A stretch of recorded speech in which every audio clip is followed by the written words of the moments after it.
Exactly. I think it will take a level of statesmanship that is very rare, in history. I mean, you have all throughout history very, very few men and women have exhibited the kind of statesmanship that is required for a leader to be able to say in our generation, in our time, that look, we need to go back to this.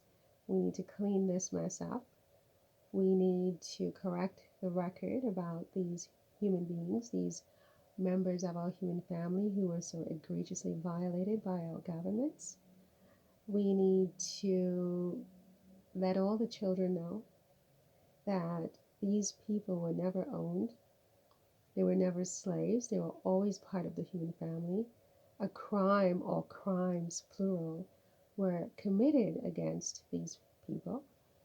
They were innocent civilian people living their lives, and no one had the right to do that to them, to traffic them, to subject them to lifelong incarceration on their work sites, where they received not even one symbolic dollar of pay for their entire working lives for a cumulative duration of 244 years. We're talking about approximately 17 million human beings, 17 million civilians, undefended civilians who were owed a duty of care by the governments involved, 17 million innocent civilians who had done nothing wrong to have been subjected to this kind of extreme and cruel and unusual punishment. It will take a statesman or stateswoman to stand up and say that even though this didn't happen on my watch, it didn't happen when I was on the earth, I know it happened, and I see the lingering effects of what happened, and how it has impacted the relatives and family members who to this day cannot catch up to the rest of society, except for very few exceptions in terms of financially or even socially, psychologically, etc. And that it's an actionable wrong that was done to these people, and that I will, the buck stops with me. I will do something about it. It will take quite a statesman or stateswoman. Not everyone has that courage, and that's not to say that someone who does not have the courage is a bad person or anything like that. It's not a judgment. It's just to say that it's a big thing to be able to do it. I don't think President Lincoln in the United States in 1865 or 1863, whatever, he issued the Emancipation Proclamation. I mean, it took a lot of courage. He was one of a kind. I mean, he lost his life because of it, because it takes a lot of courage. And I'm sure that he knew the risks, and he did it anyway because he felt that it was the right thing to do.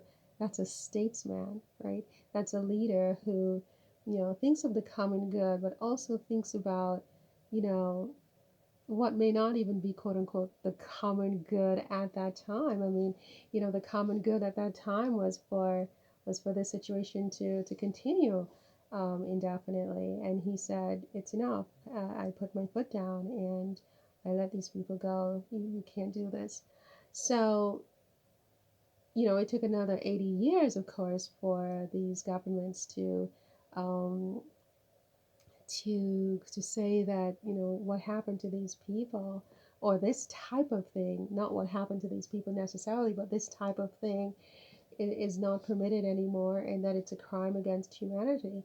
This happened after the Second World War, when the Jewish people were violated during the Holocaust. So this not didn't really have anything to do with these 17 million, approximately 17 million workers, but it could still indirectly benefit them today and their family members who were so egregiously, violated, who were egregiously violated, and whose family members suffer the consequences as a result. So as I said, repeatedly, I mean, it's a question of statesmanship. And I think that, I heard Queen Elizabeth today or yesterday or recently during the climate accord meetings in Glasgow. I think she made some statement about statesmanship, and that it will require statesmanship in order for leaders to really do the right thing where climate change is concerned. And she named her son and her grandson Charles and William respectively. And I think she's right, but I think that, statesmanship and stateswomanship, goes beyond that. I mean, even the queen can be a stateswoman in a situation and make some kind of statement about it, because she's still here. She can still say it, and that will have so much weight in the world if she were to do that. That would be a stateswoman, and that would be going out as a stateswoman if she were to do that. I don't think she will for many different reasons, one being her health, but it would be amazing if she were to do that, to declare they owned themselves, they were never property, they were always part of our human family, and we apologize officially to their families. That would be a stateswoman.